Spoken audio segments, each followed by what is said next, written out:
There was a man. His name is unknown. His age is also irrelevant. He lived in a city, a noisy, crowded, fast-paced city. He couldn't sleep at night. As he lay in bed staring at the ceiling, there was always a buzzing in his mind.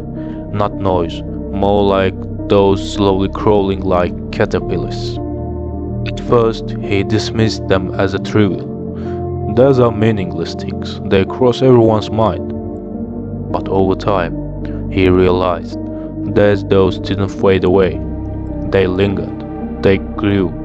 It felt like something was gnawing away inside him.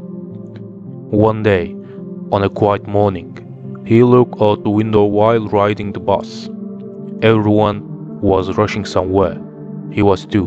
But where? Why? A voice appeared in his head. You are missing out. You are falling behind. You are inadequate. He recognized this voice. It was a comparison bug. No one had actually told him he was inadequate, but everyone's success stories echoed in his silence like inadequacy. Another day, he read an old message. I wish I hadn't written it, he thought. I wish I had been a little more patient. At the moment, his heart ached. This was the regret bug. It was something that had happened in the past, but it was still gnawing at him from within.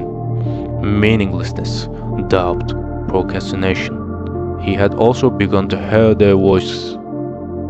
Over time, he understood. Those bugs weren't coming from the outside, but from inside.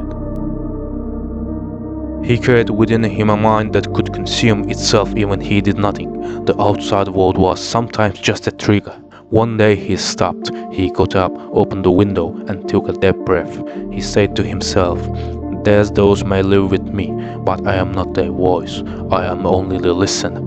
On that day the voices did not completely fall silent, but they could not take control.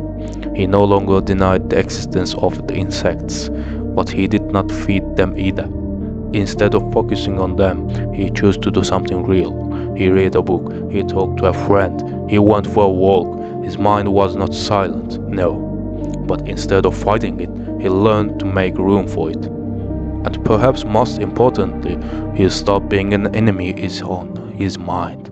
The man was no longer the same man. He lived with the insects for a long time. He got to know them, observed them, sometimes fought them, sometimes just wait.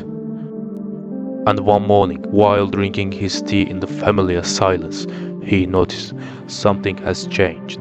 His mind was still the same, but the insects were silent. They did not move from their places. They were like they were dead. Perhaps they really were dead. That day the man understood. They start with awareness.